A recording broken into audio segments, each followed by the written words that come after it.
Forza Horizon 2 has an ESRB rating of E for everyone. That's for 10 and over for mild lyrics, mild suggestive themes, and mild violence.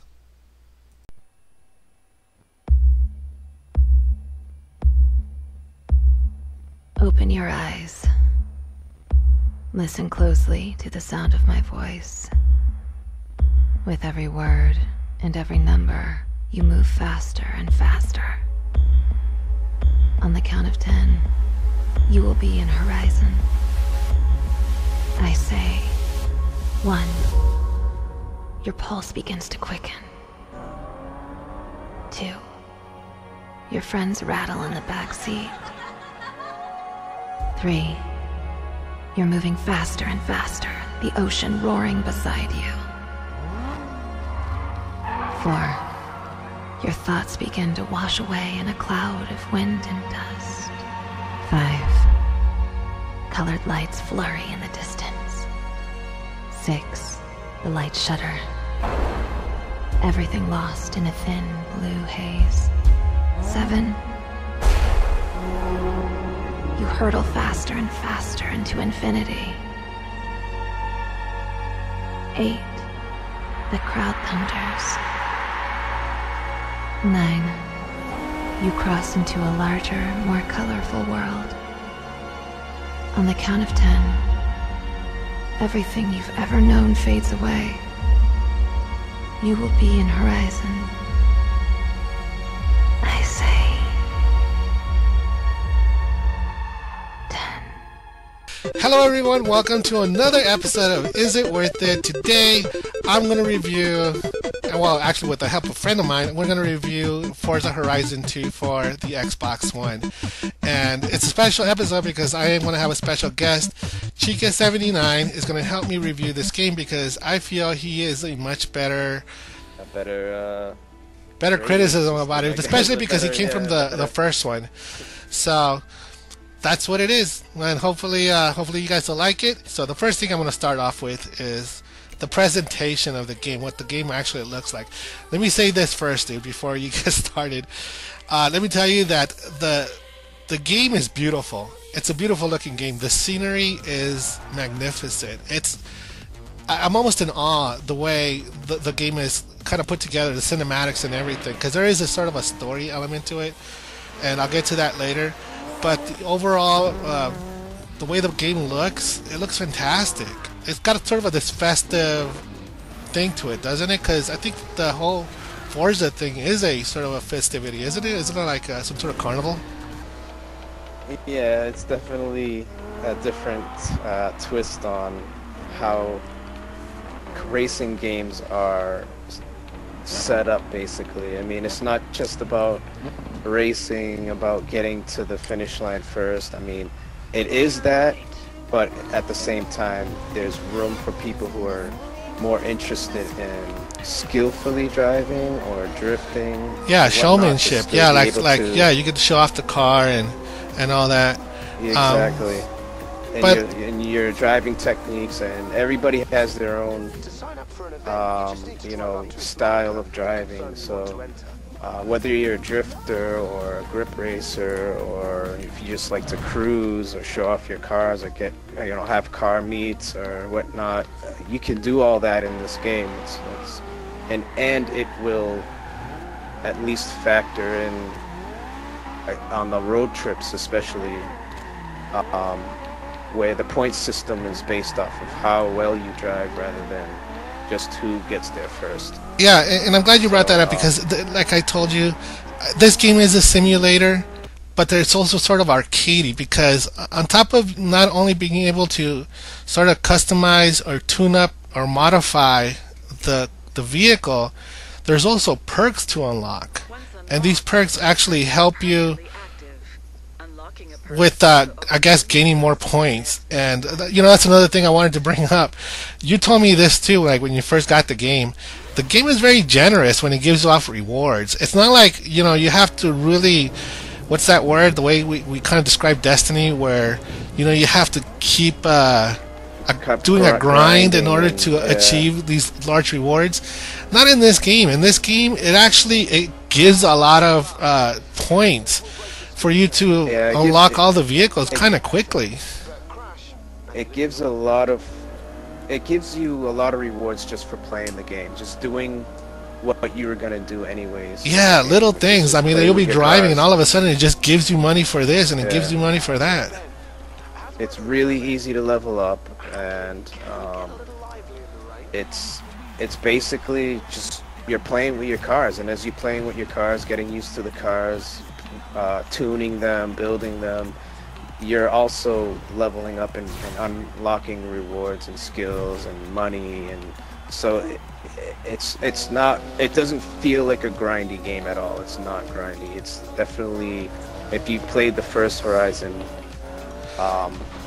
there's a lot of like freeness and openness to the game where you can drive your cars and just do whatever you want and get rewarded for it. And this is very important because if you're a casual player like I am, especially with these driving games, this is incredibly important because I'm not going to put in a lot of hard time in order to unlock everything, you know?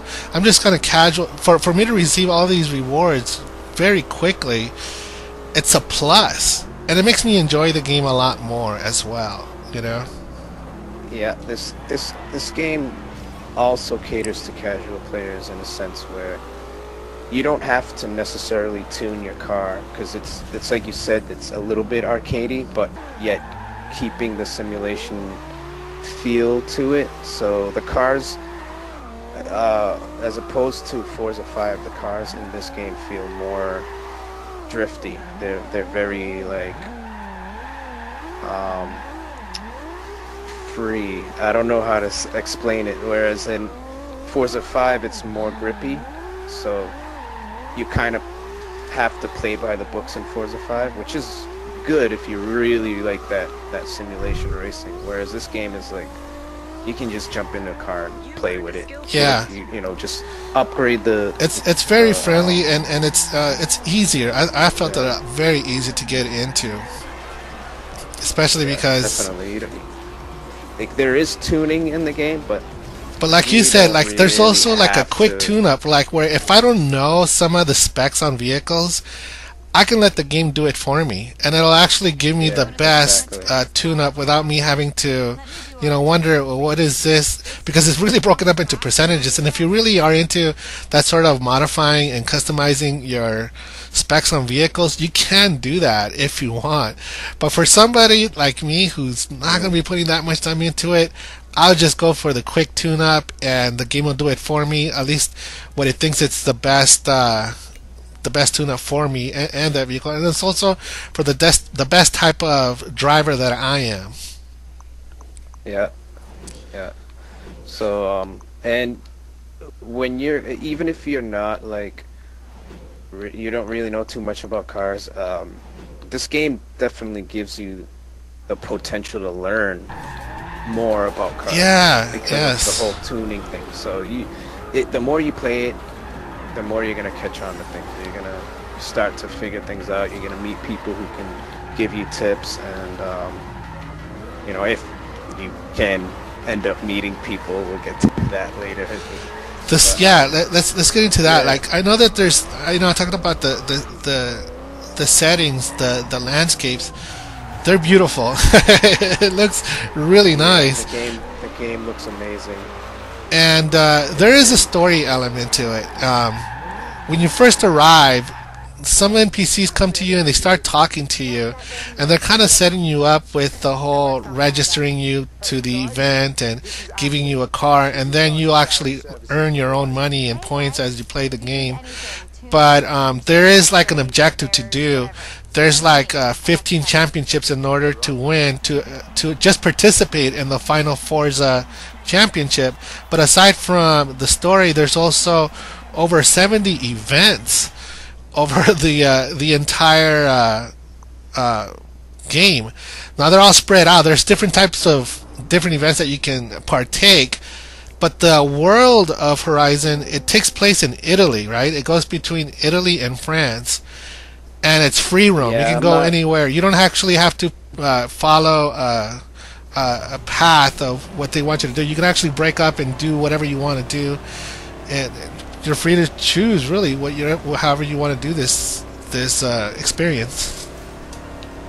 Yeah, I'm not too familiar with the Italy country and the region. Neither am I. I've never been there. But if it looks anything like this game, wow. It's supposed to be real places, but it's obviously going to be like watered down, like Grand Theft Auto version of kind of what the real city would look like, and there'll probably be less streets and whatnot. But it looks very nice. It's different, like. It's open world, but at the same time there are walls to certain areas. Like I know when I was driving out off-road, I was just driving out into like these mountain areas, I would all of a sudden hit a wall. And well, naturally there's going to be barriers, but I come from, let me tell you this, I come from a game called Drive Unlimited. I don't know if any of you ever played it. I was telling you about it, TK. It was on the PlayStation 2, and that game was kind of what I get Forza is, but that game, it was open world. There were no walls. The only wall you would ever hit is if you actually hit a mountain, and there was a mountain you had to climb. But if that mountain was leveled, you could actually climb it as long as it wasn't too steep. But it took place in one of the islands of Hawaii. I think it was Honolulu, and you can custom create your own character. And even though you never got out of the car, you can still see your own character, your own creation in the car as you drive.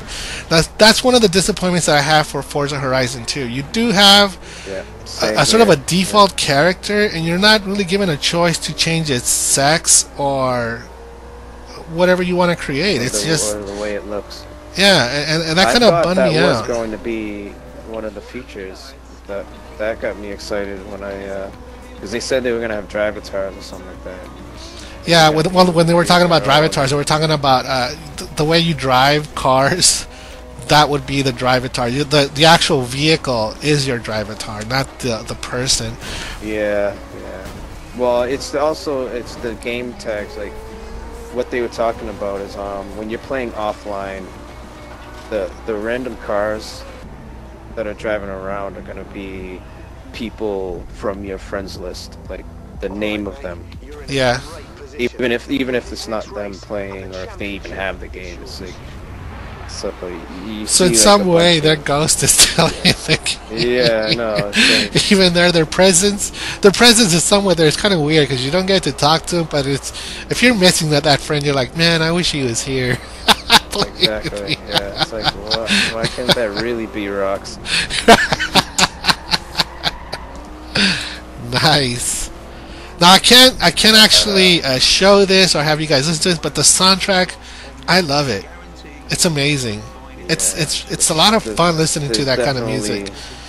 Like the soundtrack, the environment, the whole experience, as those three together, it feels fun. It's exciting. It's a really nice experience playing the game, and the soundtrack, which is a variety of different types of music, but mostly it's, what do you call it, like it's not I want to call it almost like a Ibiza techno, but it's not. What is that? It's kind of like a mix of like house, trance, techno / bassy. It's like music you would hear on what is it? That satellite radio station. Is it BFM or something like that? It's like 51. Can you? I don't even know. Can you change the radio station in that game? Yeah, the more you play offline, you unlock more radio stations. I forgot to say, all of our cars come pre-tuned to 3 festival radio stations: Horizon Bass Arena, Horizon XS, and Horizon Pulse. Now I know you don't have a Kinect, but I do. But there's also the special feature where you can do voice commands. You can talk to a system called Anna, I actually like that because I would call out Anna and she asked me, what would you like to do? And on screen I get these little commands asking me, what I want to do, and all I have to do is just read it out loud, and then Anna will actually set a waypoint in order for me to get there. Setting your route to the next championship. I don't know. I think that's kind of cool. It's one of the cool things that I like. I like saying out her name, and then she talks to me. I feel like I'm talking to a robot. All right. So, what do you think? What do you think is what is a con? Something that you don't like about the game? Okay, definitely the social aspect of this game.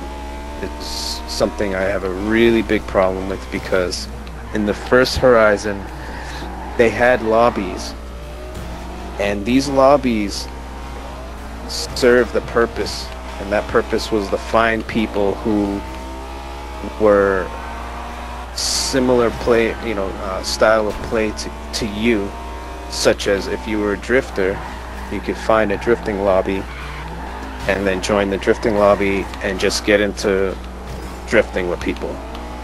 In this game, they took out lobbies. They thought it was a good idea. I don't know if. So how does this work then? Serious, like, can you find because there's all these events, you can't just find an event and like, let's say if you want to take a drifting event, people are not going to be doing that sort of thing in there, or is it just random? The thing is, in order to play online, there's two ways to do it publicly, and that's to just find a random free roam session, or find an online road trip. So you basically pause the game, click on join online free roam, and you can continue driving around in your own game while it searches for a free roam session. Once it finds it, it'll activate a prompt for you to click the back button, and once you click it, it automatically pops you into that free roam. Problem is, it's always going to be random, and there might not be drifters in that. And they took out that feature from the second one? So it gets a little frustrating, but yet when you do get a good game going, it is awesome. This game delivers on that part of it, but the social aspect of it is just not there. They could have done better, I think, and I mean, the one thing that could fix that problem is lobbies. Yeah. All right, so we're at the end of this, dude. So here's where we're gonna finish this. Okay, I'm gonna say that your favorite line. So it's Forza Horizon 2 worth it, and here are my pros on the game. Okay. First of all, it's got a huge collection for the car enthusiast. Even before the DLC, there's like hundreds of cars, right, that you can buy. And also, it has a very generous reward system that I kind of liked. It just kind of gives you reward after reward for just doing the littlest things. And it's also, all of the vehicles are fully customizable. You can either modify them. You can actually also share whatever you created online, and if people actually like it, they'll actually download what you created as far as the cosmetics and download it for their vehicle. Also, it's got an amazing soundtrack. Actually, huh? Can I say one thing about that? Actually, go for it. When you share the cars, you're only sharing the tuning. In the first Horizon, you were able to share, you were able to gift somebody an actual car. You can't do that in this game, nor can you even sell your cars. Oh, really? So that's another thing that I had a problem with, because you winning cars left and right as you're playing this game. Yeah. Some of these cars you might not care to have, or they just might take up space. And you can't sell them unless you win a second one. That's the only time it gives you the ability to sell. And you cannot share your actual cars with anybody. And or your designs, you have to share them on the actual, like, you know, share feature. So if you had a car club, you wouldn't be able to just give people in your car club your design. You'd have to share it online, and then they'd have to find it that way, which is a pain. Yeah, it's a process to go through before you get it. Yeah, I did see that. But if you want it, it's there. Also, it's got an amazing soundtrack, and it's got I think it's got a high replayability. Now, my only con for this game is the character customization. There's no character creation, is what I should say, in an open story game, especially when you have NPCs talking to you. And one of the things that bothers me is that, you know, it wouldn't have cost them anything for me even to have some sort of light customization, because I do have to see the character driving the car. And one of the best things that I like about character creation is it allows me to immerse myself even furthermore into their story. And there is a story here. You know, you're partaking in this event, this Forza event, and for me, unfortunately, it's not in this game. It's just a little thing, but still, you know, coming from a game that was from last gen system, Drive Unlimited, and they did allow you to do that. You could, and in fact, not only could you create your character, you could also buy a house, just like on GTA. Buy your own little house, and your friends can come and visit you at that house. They can drive into your garage and visit you there. So, you know, having that sort of feature in an old gen system, and this having to be, again, next gen, and it doesn't have it, for me, it's a disappointment. But I'm going to let you have the final word, Chica. Tell them, what do you think the game is worth?